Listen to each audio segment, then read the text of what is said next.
Hey folks online, we're gonna wait for 2 more minutes for people to join and then we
Okay, ready to start? Thank you everybody for joining. This is coronavirus and quarantine. Thanks for being brave and coming. My name, most of you know me already, but my name is Mariano González-Roglich. I work at the Moore Center for Science. And what we wanted to present today in this brown bag, I'm sure most of you have heard at some point about Trends.Earth. It's a project that we have been working in the Moore Center for several years now. But lots of things have changed in the tool itself. It's a tool for types of monitoring. So we wanted to bring you, give you an update of the work that we have been doing, what we're currently working on, so some improvements and some collaboration with other projects, and most importantly, how our thinking has evolved over these years to make something that is larger than the tool itself. It's a more center initiative. So what we're going to do is share the vision for what we have on that initiative, our vision for what we're trying to achieve, and sort of the main components that we had identified as key for achieving that. And that is the part where we really need your help, because up to now we've been working on the technical side, all that we know sort of how to do, but then moving forward, that's where we need your help. So to give you a bit of nothing moving, there we go. A bit of context. Trends.Earth is the end product of a project that was funded by the Global Environmental Facility. And the project started, the idea of what ended up becoming Trends.Earth was a conversation between the Global Environmental Facility, CI, Lund, and NASA, because the Global Environmental Facility, they were concerned that land degradation is a very serious issue. As you can see here in the slide, it affects billions of people, depends on how you measure it. You can get numbers ranging between 1 billion to 3 billion, so it's a significant number of the human population. And degradation affects the livelihoods of the people living there, food security, they're really stressing the conditions, and it also has important implications globally. So it has implications for climate change. It releases a significant number of CO2, and once you aggregate all these numbers up, it has a significant impact on the global economy. So given that it's a serious issue, there's one of the UN conventions, one of the Rio conventions was formed, the UNCCD, just to tackle this issue in particular. And there's a lot of funding being deployed by the GEF, by the GCF, and by the different funding agencies to address this issue. But there was not agreement in the way this should be monitored and it should be measured. So that's why they approached us, and that's why we developed TrendsEarth, which is a tool which what it tries to do is to facilitate this process. Started with how do we measure land conditions, so that was the key thing that we wanted to measure. And the way we originally conceptualized this is, okay, we're trying to facilitate the work for the people who are trying to do these assessments. And developed countries, they have resources, they don't need our help. But the countries that we're trying to help are the countries that have less resources, less skilled labor to do these. So that's why we've conceptualized this tool as a free and open source tool. So the idea is that anyone in the world can run this analysis, can download the tool, and then you can also access the code to make sure that everything that we do is transparent. So those key two elements of free and open source were key for what we were trying to develop. And we call it land condition because we're not only looking at the negative side of the equation. We're looking at land degradation, yes, but in the same way we can also look at improvement. So all I do is technical work. So I was struggling when I was putting this presentation together because there was nothing very technical on it. So my compromise was putting this in the background. Can anyone guess what that is? And I asked my friends, and they all said very different things. So it would be interesting if you can tell me what your thoughts are. What does that look like? Yeah. Deforestation. People?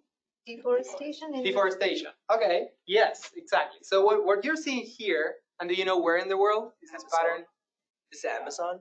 It's the Rondônia region. Yes, it's Brazil. Yeah.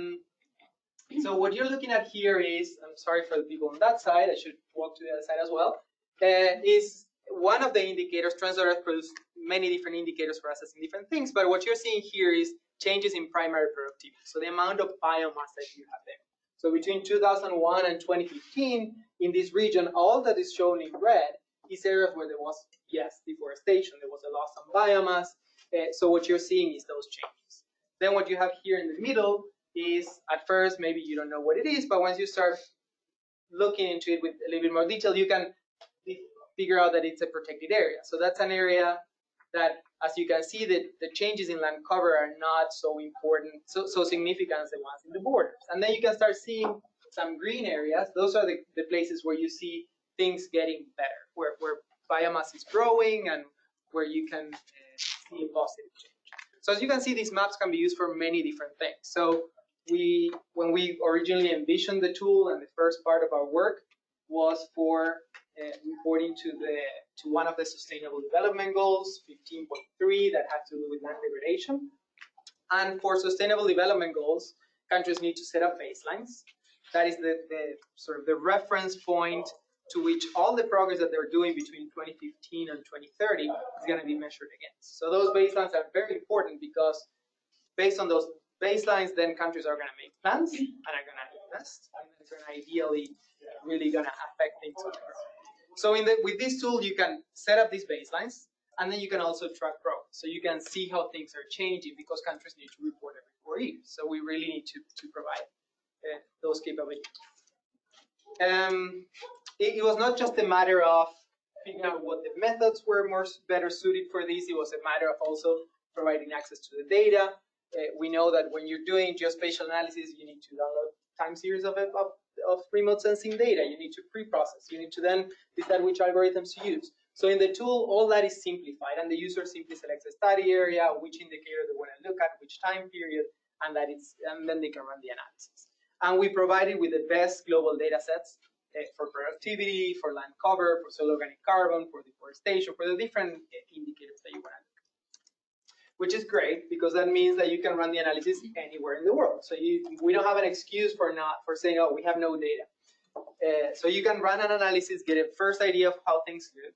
But, with a but, we know that global data is great, but it's good for global level analysis, national level analysis. But when you start looking at project scale and when you really want to start digging deep into what's going on the ground, there's limitations. There's limitations in the spatial resolution, pixel size is too coarse, and sometimes for land cover, the classes are not really suited for what you're trying to describe on the ground. So we in the tool, you can replace those global data sets by your own. And that really was a key feature of the tool because it allows the users, in our case, originally targeting countries again, to have a sense of ownership of the analysis that we're doing. They were running the analysis on a tool, they were not just giving a result, but they also have the flexibility of switching that and using the best data that they had. So I was trying to put here some measure of sort of the impact we had, and I should start by saying that I know, before you even ask, we don't really have a measure of impact in the sense of hectares restored, or so we don't have that. We would love to have that, and we're trying to collect that data. But so far, what we have is numbers of people that we had trained, numbers of countries. We trained over 120 countries working with the UN, so that was great because it allowed us to really expand our user base. We currently have more than 2,600 users from over 170 countries. So that's a big chunk of our target audience to begin with. Developed countries were not what we were aiming for. So it's pretty much every country, developing country, is aware and is using TrendsEarth. And then a measure of the analysis performed, 18,000, that's an underestimation because, like I said, in the tool you can run things with your own data, and those are run locally, so we have no way of measuring those. Everything that is run on the cloud, we can track that, but not the things that are aggregated. And then one good way of, I don't know if assessing the impact, but knowing sort of the recognition that the tool has had globally was an award that CI received last year in the group of Earth observation, the Geo Ministerial Summit in Canberra, where Alex attended, and he received an award. I'm not going to show the picture, Alex, don't worry. We're exchanging pictures that I had photoshopped with him with a purple suit that was very cute, but yeah. So I decided, pretty good looking. He may come in the question and answer session. But that is a great recognition because TrendsEarth is one of the few tools that is out there that is really facilitating the work of countries for tracking SDGs. This is targeted to one of the SDGs, but it's in general, it's a model that other institutions are trying to build upon. So that is the work that we have been doing. Like I said, this presentation is going to be sort of a timeline of what we have been doing, what we're doing right now, and the vision that we have moving forward. So these are the things that we're working in this very moment. So most of the funding that we have gotten for this tool is coming from the GEF, the Global Environmental Facility. So this is a GEF funding project that we started in October, and what we're doing through this round, it's for 2 years, is improving the indicators, so making sure that we provide indicators that are more useful locally, so higher spatial resolution, 30-meter data, and then also providing indicators that are going to be more sensitive to high biomass ecosystems. And we do that because it's a need globally, and also because we want to make this tool relevant to CI. We work in tropical regions, so we want to make a tool that is really relevant for the work that we do. We know that many of our field offices are using TrendsEarth for tracking deforestation, for tracking land conditions, so we want to make TrendsEarth useful for CI as well. And then one of the parts that I'm particularly very excited about is that those 2 points, the second and third, which had to do with integrating tools in a way which facilitates the works of decision makers. So one of the main, I don't want to say criticisms, but comments that we got was that our approach was very top-down. We use satellite images, give you a map, and that's your reality. Suck it up. But we know that there's a lot of contextual information that you need to know on what's happening in the field, and then there's a disconnect between the person doing this assessment in the Ministry of the Environment in some country and the people really on the ground. So we're trying to bridge those gaps, and the way we found was bringing together 3 tools which are established, which they do each of the 3 different things. So one is TrendsEarth, ours. The second one is LandPKS. It's a mobile application tool, which is quite established, and a lot of people are using it globally. And then the third one is a database, a global database of sustainable land management practices. So they have thousands of practices that have been reported and evaluated and assessed. So the way it's going to work is the person can load this application on their phones, and you can download LandPKS already. We don't have these features yet. We had a workshop 2 weeks ago, so we have a vision of how it's going to look, but we have a few months until we get there. So the person is going to go to the field. This application targets primarily farmers and extension workers, so people who are really on the ground. When they create a point, they're going to access our data. So you're going to get an assessment of how vegetation changed in that area over the last 15 years, how climate changed in that area. So you can sort of understand, okay, I'm seeing declines in vegetation. Is it related to climate? Is it not? And then it's going to give you a few maps so you can understand how things are changing around. So you not only have that point location, but you understand a little bit of the context around you. Then the application gives you, very simply, you collect soil, you assess the texture with your hand, you take a photo to the soil, and then so the color of the soil, it assesses the land potential. This is a productivity measure, so it's coded in numbers and letters, which is not very useful.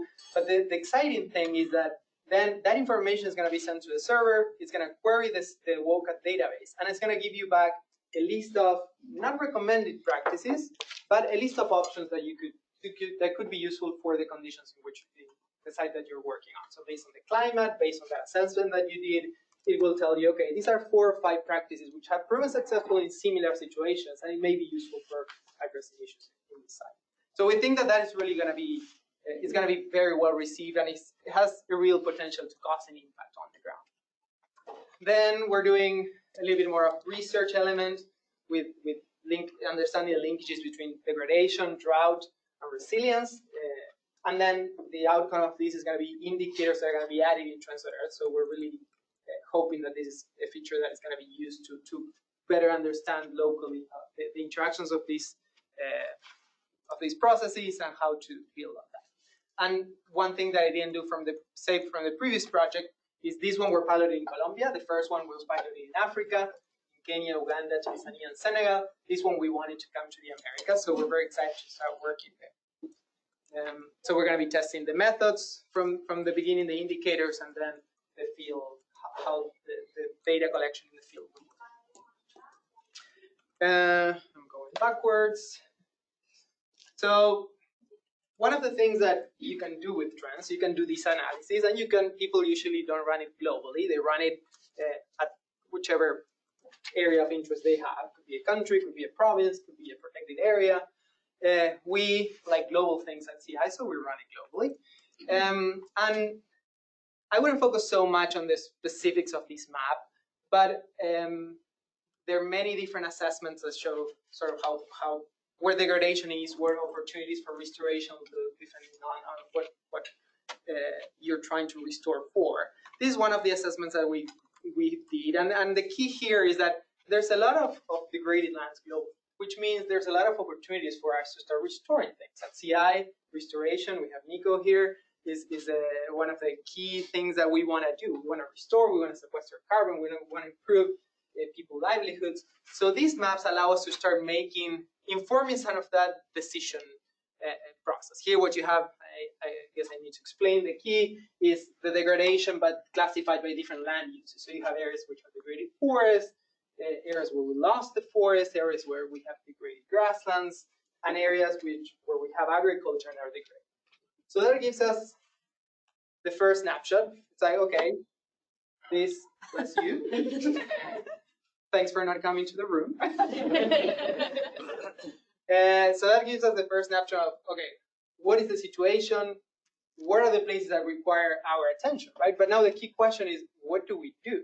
How do we improve those degraded forests? How do we improve those degraded grasslands? And those are the things that, so up to this point, I've been talking about what we have been doing, and now I'm going to start talking about how we started brainstorming and thinking to see how we can build on the work that we have been doing.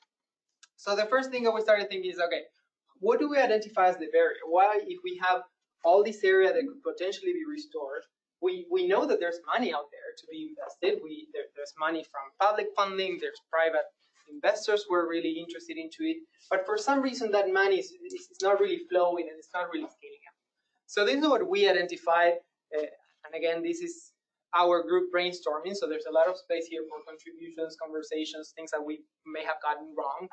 But what we identify as the barrier is that investors, and again, investors in a broad sense, investors could be countries trying to improve the livelihood of their citizens, or it could be an investment fund trying to make profit. They are not able to unlock and target the funds for restoration of degraded lands. And why is that? Based on the conversations that we have had, the two key questions is, okay, what do we invest in? So I guess going back to the previous slide, we know this is bad, but how do we restore that? So what are the pathways? What are the interventions that we can do in order to improve this and to get profit, whatever that would be? It could be money or it could be societal well-being. And then where do we invest in? So those are the barriers that we thought we could contribute, and we could build upon all the work that we did with Trends in the past, and the broad user base, the close partnership with one of the UN conventions at the GEF to start building upon that. We, at the More Center, I don't know if you're familiar, but we are going through this process of developing initiatives, which are these bigger projects, which are, the goal is that they contribute to CI's mission, so to the stars, they should be aligned. So this is our goal to for the work that we're trying to do. So the idea is that by 2025, we want to catalyze sequestration of 1 gigatons of CO2 annually by identifying 10 million kilometers square, so that's a big chunk of the world, and mobilizing 1 billion of international investments. So this doesn't mean that we're going to put $1 billion. What we want to do is to help that money flow to the places where they would provide the most benefit, and where they will provide the most benefit. That is the key question. So that's our idea. That's what we want to do. How do we get there? Well, that's why we need you. We started flashing out how we envision this going, and that's why we started adding to Trends.Earth that map, invest, and thrive at the bottom, trying to capture the main things that we are thinking that could really make this a reality. So map, that is kind of obvious. We do map. So yes, that is very linear. But we thought maps in a broader sense, in a broad of identifying things as well. So we have a tool which allows us to do baselines, but then we know to identify what are the things that we're going to do there. So this mapping here means identifying what are the transformative and cost-effective pathways to really restoring this land. So that's work that there's people at CI starting to do. We need more centers, strategies team, but we really need to start collaborating more and then figure out what are the right pathways that we want to do. Some of them maybe planting trees, which align very well with the work CI is sort of pushing for, but in other areas that may not just be the right solution. In other areas, we need to improve agriculture production. In others, we need to restore rangelands. So it's a little bit broader than just the planting tree discussions that sometimes sort of gets most of the attention. Then spatial planning, that is sort of our, as we started flashing out our work, spatial planning is the main thing that we're focusing right now. So we're on the fundraising and planning front. So we are currently starting this project. I mentioned what we're working on. That's going to be our line of work for the next 2 years. But in the meantime, we started having conversations with planners to turn Trends.Earth into a spatial planning tool. And yes, we're working with the UNCCD, so spatial planning would include land degradation neutrality and supporting that. But the idea is that this tool would be more flexible than that. So you would be able to set up your goals, whatever those would be. Could be, yes, restoring degraded lands. It could be achieving neutrality. It could be including carbon sequestration. And then the tool would allow you to do some scenario analysis and identifying those things, those options. We have some potential sources of funding there. Again, the GEF is one of those. But we have had conversations with other partners on other potential sources. If you're interested in that element, come next week to the brownbag we have, where Jeff Herrick, one of our partners, is going to be presenting sort of his vision for that, how we can collaborate on that. And then the monitoring element, which that is sort of our strength. That's what we started doing. So the monitoring, I think we definitely need improve a lot of the methods and things. As new data sets come to life, we're going to improve them. But I think of all the things here, monitoring is the thing where we feel more comfortable and where we have most of the expertise. Then the invest element, like I mentioned, investing not just in for-profit activities, but investment in the broader sense. Investing in prioritizing areas for conservation depending on the goals. In others, we may want to do exploration. In other ones, development has to be a key element if we're talking about making communities that would be really live sustainably in that region. And in terms of who the investors are, like I mentioned earlier, it really depends. In some cases, it will be countries when they're doing their planning and they're setting up their budgets. In others, it would be pension funds, investment funds. One that we have been working closely with is the Land Degradation Neutrality Fund. but there's many others. We have one here at CI Ventures, so we need to start exploring sort of the different elements there. And then what is our overall objective? Yes, we want to contribute to CI's mission of sequestering carbon. That's a key one. We want to mitigate and adapt to climate change. So we want to make sure that this spatial planning and these flows of investments are developing resilient communities, so resilient to climate change, to environmental change in general. And the key thing is that they're sort of embedded within working landscapes. We have, of course, protect the earth is a key part of what CI does, but we need to, we all acknowledge that we need sort of a balance between conservation and actual working landscapes. And this is an example of a site where the Land Degradation Neutrality Fund is investing in Peru. I was there in December doing field work, and it was really interesting for me to see sort of this mosaic of areas with coffee plantations, shade-grown coffee, sun-grown coffee, natural forests. So it's a very good example of one of these working landscapes where they have really managed to find the balance. So that's most of what I had to share. I have one question to ask you, or where I would like to get your feedback. So through the talk, what I mentioned is how we started with Trends.Earth and how Trends.Earth started as a tool and then it evolved into an idea of a bigger project. And when we first started with it, we call it as a separate thing. We call it Inspire. So some of you may have heard about Inspire, which is a mouthful. It's identifying new sustainable pathways. Thanks, Monica, because I don't even remember the name. New sustainable pathways for investing in a resilient earth, which is I think it's a good name because it's the script. Inspire is catchy in itself, but then the acronym is very descriptive of what we're trying to do. But we had several conversations with the team, and we had one call last night yesterday at the end of the day with Mike and Dave, and where we're trying to figure out what would be the right way of communicating this. Could you please click on the slide? Thanks.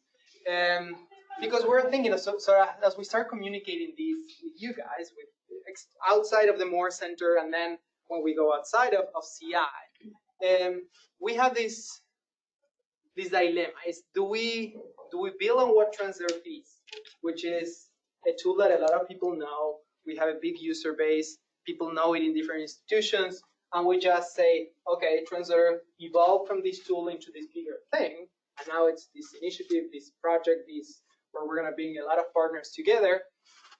So that is one of the ideas that we have. Or the other one is, do we keep TrendsEarth as the tool, this very concrete thing that people can understand what it is? We're not going to confuse anybody, and we come up with a new name for the initiative. The trade-off there is that we need to start from zero to explain what Inspire is. So there's a little bit of work there. And we have different opinions in the team. We haven't really decided what to do, so it would be good to hear your thoughts on that. And that's all I had. You've heard me talk about, say, we all the time. Hopefully I did it.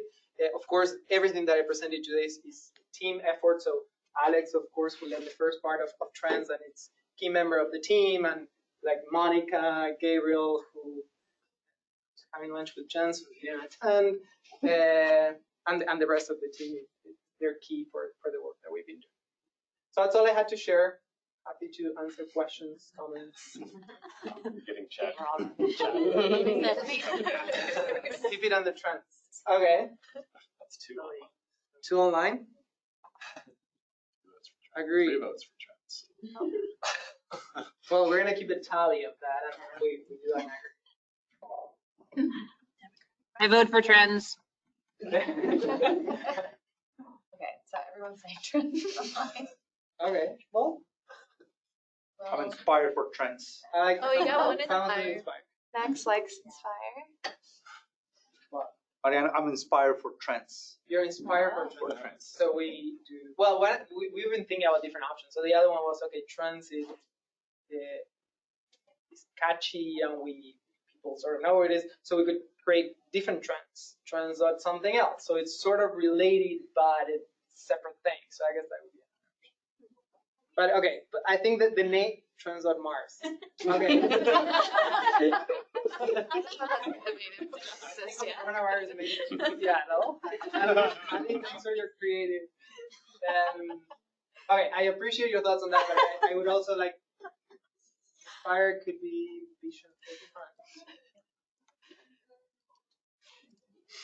Okay, but it would be for me, for us, for the team. I think it would be useful to get your thoughts and comments on not just the name, of course, but then overall. Yeah, thanks, Mariano.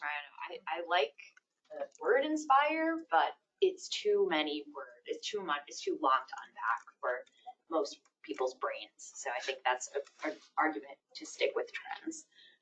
And then just a question, I suppose, about thinking about communicating the impact of this work. You know, we always want to have quantitative, you know, how many hectares restored, but you may already have a story or two about how your data has inspired a change in decision making, and that could be useful to say, you know, in X place or whatever country, there might be some, you know, use case that could be used as a communication tool. Yeah, that's a good point. Yeah, we have anecdotes of some, but yeah, we should make a better job of documenting and identifying whatever it is. Yeah. For the reporting to the convention, that should be somewhat noted in the report. So we've been trying to get that information from the UNCC. Right. But yeah, I guess key stories which are more easy to relate to. Points. Yeah. Thanks for that. Yes. Sure. No, thanks for this. I guess one comment, one question. One is like when you talk about who's going to be investing, I think the private sector needs to be added to your list. You didn't have them in there, but they're driving a lot of this development processes, and they're a key user of this information. So I didn't see them listed in the list of stakeholders. And then my question is more when you talk about the interoperability with other platforms and tools, I wonder, like, how do you see this kind of interrelating with like Global Forest Watch? Because I think you're using some of the same data sets to look at deforestation, degradation, things like that, and yet the private sector goes to Global Forest Watch.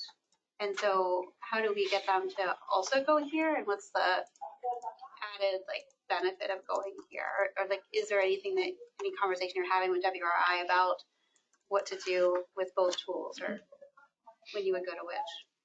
Thanks for both. Private sector, that was totally an oversight when I was presenting. Yes, private sector is key, and one thing that I didn't mention that is work that Alex is leading is on the science-based target network. So Alex is leading that, and of course he's part of Trends and Inspire. So, and the idea, that's one of the examples where they're trying to use the same for the land hub, using the same land indicators that we're using here, which are following sort of UN conventions on that. So yes, we're working on that. Marilyn and Alex are sort of leading the private sector involvement, but yeah, it's a key thing. Yeah. And then the other one on WRI and other platforms, yes, we've discussed this so many times internally in the team because it is a question that comes up all the time. There's different things. We in Trends.Earth, the tool itself, it's an analysis tool. So WRI is more of a data display tool. What it does, it summarizes data that someone else produced. So we have had conversations about maybe them hosting our data. And to be honest, we have been the ones who haven't really followed up because we've been struggling to really identify the cost-benefit analysis of what would be having Trends.Earth data on WRI. Then there's the risk of sort of losing. Yeah. And we are targeting up to this point different audiences. So we haven't really felt the need to do that. But it's something that, yes, it's a key thing, especially because there's so many tools out there. So ours was very successful because it was very targeted. There was a need, there was an audience, so we were just filling the gap there. But as we start expanding, it's key to think about those interactions. Yeah, great presentation. Thank you, very interesting. And I might have missed this if you mentioned it, I'm sorry. Wondering if any kind of grant making programs or organizations are using the tool to identify and communicate their impact, like across a portfolio of diverse conservation interventions in different places. And I'm thinking about it from the perspective of my program, which is conservation agreements kind of all over the world. And we really struggle with kind of aggregating a bunch of weird community-based conservation projects. So that was the original idea of this project. Started with the GEF trying to have a way for them to measure impact on that. To be honest, I don't. Do you know, Alex? If are they? Is that something that they're? Yeah, no, they definitely are. So we've had a number of conversations with GEF program managers, and they do use the tool mostly at this phase, or at this point in evaluation of projects and proposals that are submitted. So less in terms of the impact stage. But then I'm not very much in CI work. Obviously, CI is. Yeah. So the other thing, and if you have, I hope if you got some idea from this presentation, the TrendsEarth is a living thing. It evolves quite rapidly. So in that line of work, we've been working very closely with Narika and Natalie on the strategy team to assess, to use trends to measure the impact that CI is having on our ground. So what we're using, but again, we're developing tools which are already, we're not yet publicly available. So they're pushing us to include things, pushing in a good way, encouraging us to do analysis of looking at the impact of population. So what are the beneficiaries of some of the interventions? What are we looking at? We're looking at people, we're looking at biodiversity, we're looking at tree cover, deforestation, I'm missing Avoided. carbon, and now we're adding avoided emissions, so that's some others. So yes, ideally those would be at some point aggregated in a way that it's more easily used, but that's definitely potential use of the tool. Yes. Thanks, Mariano. Nice presentation. So you mentioned about this, making this an open source tool, right?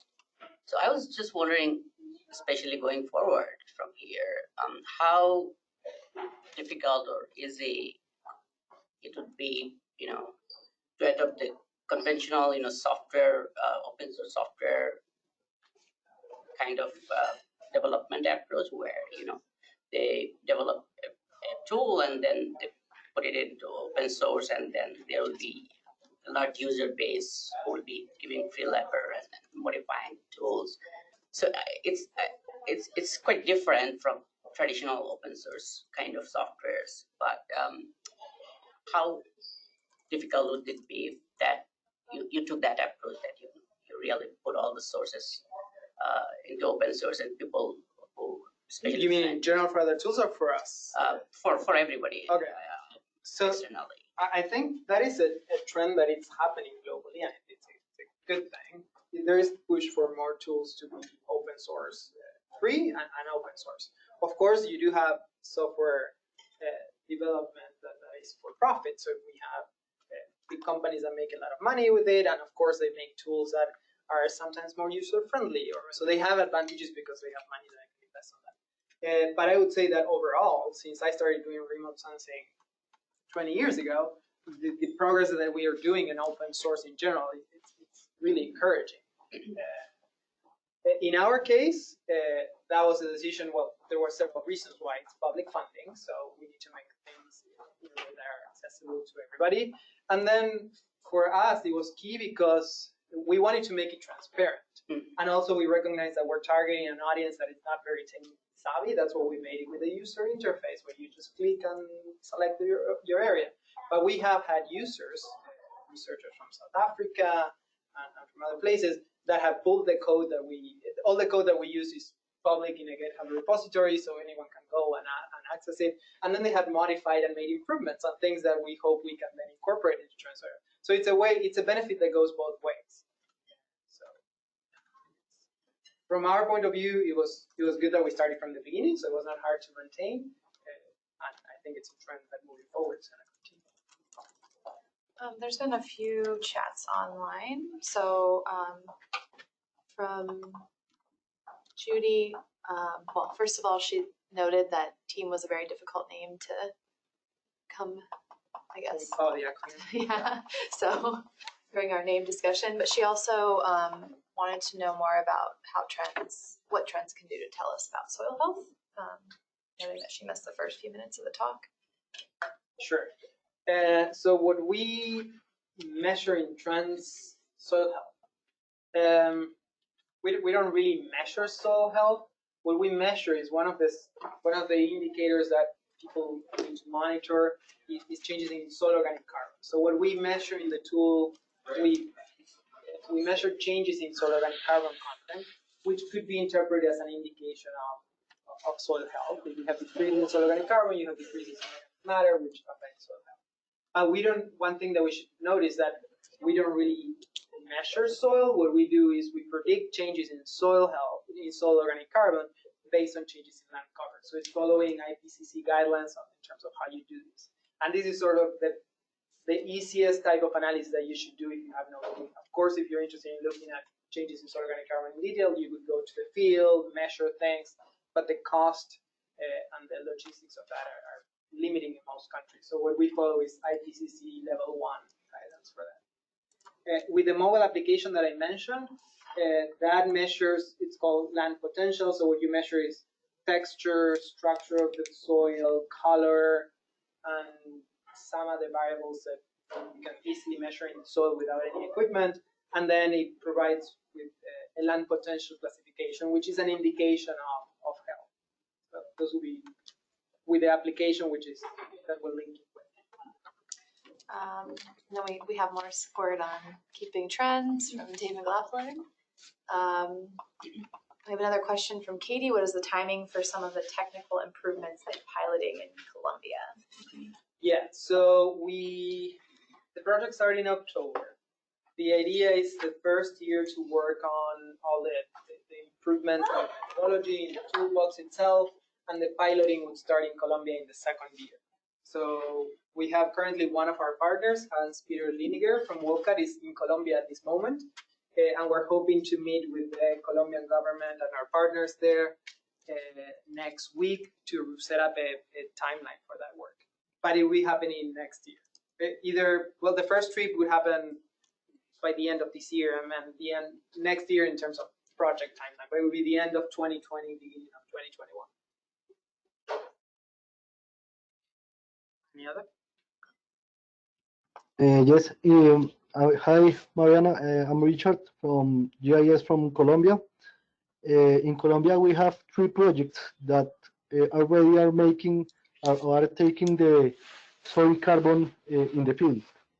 So probably this information can be very useful for calibrate this tool. The 3 projects are in mangrove, in the Pacific and in the Caribbean.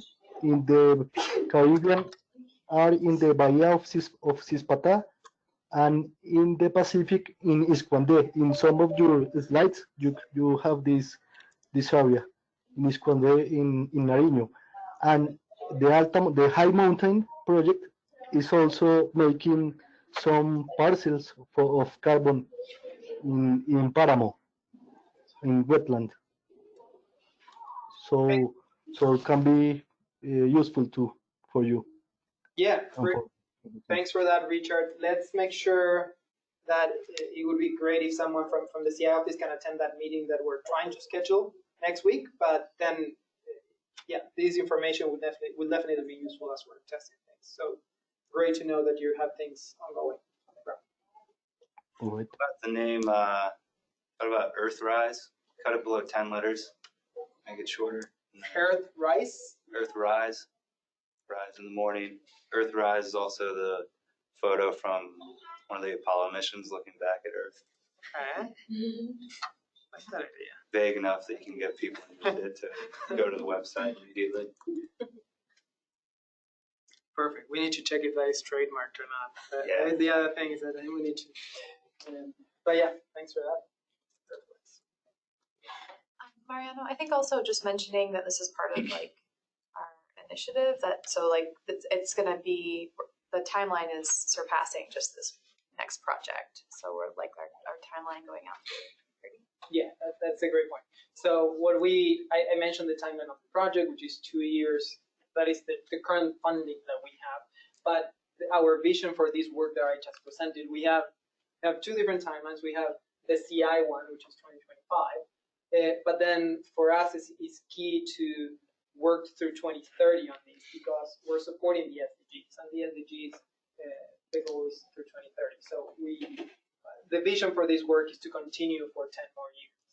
And yes, we currently have this round of funding for 2, but we're actively fundraising for the next 10 years. So we had thought about bringing a hat, but then we decided that with the coronavirus was not a good idea. So I'm going to send you my Venmo information. You can chip in if you want. We're taking donations. Okay, if there are no more questions, I think you're free to enjoy the rest of the time. The team, all of us are available if you ever want to discuss how we could link our work to what you're doing in different divisions. And for sure, we will be approaching you with specific questions and asking for your help, experts in your field. So thank you very much. There's one last question. Have you been in touch with anyone from Global Compact?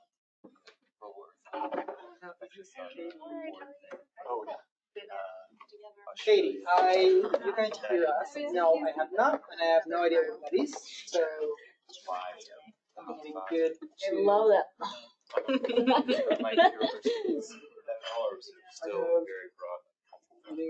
Well, I guess